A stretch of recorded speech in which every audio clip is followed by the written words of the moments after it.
This is AJ from Cranston. Hello, AJ. Good morning, Greg. Morning, guys. What's up? Yeah, just to kind of touch on the Sox conversation from earlier, like this team, from the player standpoint, they're getting the fans to buy in, and I think that's the important thing.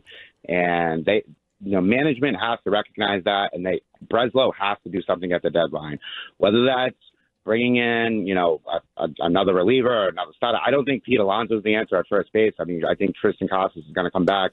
Casas was already demonstrating the power that he can show, and this team is making the fans believe, and it would be such a devastation for Breslow and upper management not to buy into that. And just to touch on Cora real quick, I mean, who can deny that this is Alex Cora's best year of managing by far? The way his in-game managing skills is just it's incredible, and they have to recognize that. And if the Red Sox Nation is getting behind this team, they need to get behind this team as well.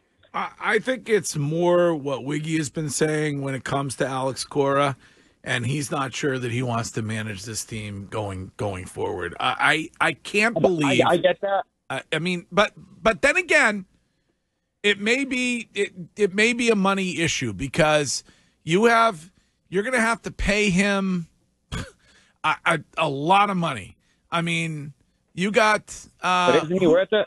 I think he's worth it. His in-game managing and the way that he connects with his players, I kind of see it as his players are making him want to be here and making him I get the money end of it, and I get that, but you just see a renewed feel about Cora this year. The way that he's interacting with the media, the way that he's interacting with the players, the way it seems like he's reinvigorated, and I think that could go a long way here.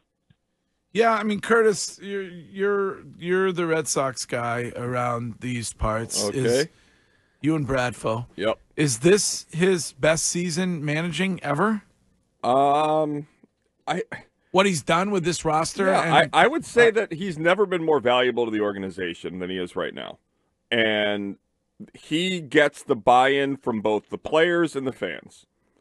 And it's going to be very difficult. We all think it might be Veritek, right? Like that's the quiet conversation behind the scenes. Should Cora go?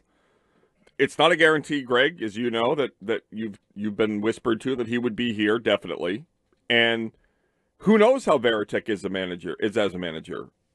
Yeah, you have a guy like this is like the Mookie Betts. I don't think Cora is a Hall of Famer, okay, but Mookie Betts is a guy that you develop and remains with your organization forever if you're running a functioning team.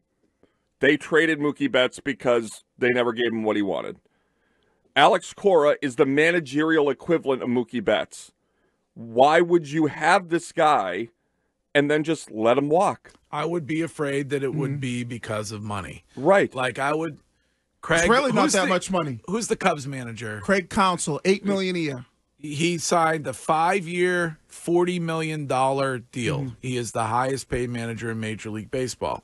Alex Cora is going to want more than that. Now, it does not count when it comes to the luxury tax or the cap or whatever. And they have the money. So Alex Cora makes $3 million right now. The second highest paid manager in Major League Baseball is the Chicago White Sox manager, makes $5.5 million. Like you said, Craig Counsell, number one, $8 million. The question is Alex Cora asking for more than Craig Counsell? Yes. I would assume he would want it. I think he's asking for more guarantee about the payroll. Then I think they could figure out wherever he would fall in, whether it's 6, 7, 8 million. Right. I don't think that's the issue. Right. I think it's what are you going to guarantee in terms of payroll by year, where I feel like this is a team that I can compete with. Because if you're Cora and they're not doing that and the Dodgers lose, then you replace Dave Roberts and you're driving a Ferrari in LA. But it's like Baseball Brett said, you're really one guy away from being in the top 10 in payroll. Right now, you're number 12 in payroll, or 11. 11, I think. 11. So you're really one guy away from being top 10. And for the past 2 years, they've been 12. They've been 11, 13. And prior to that, they was always in the top 10. So they make a move, and next thing you know, they're right back in the mix of being in one of the teams that are top 10 when it comes to payroll. I just think Alex Cora is probably the last thing that, besides the history of the Boston Red Sox, that can attract players to want to be here. And so if you're ownership, I think you want to take out your checkbook to make sure that he stays.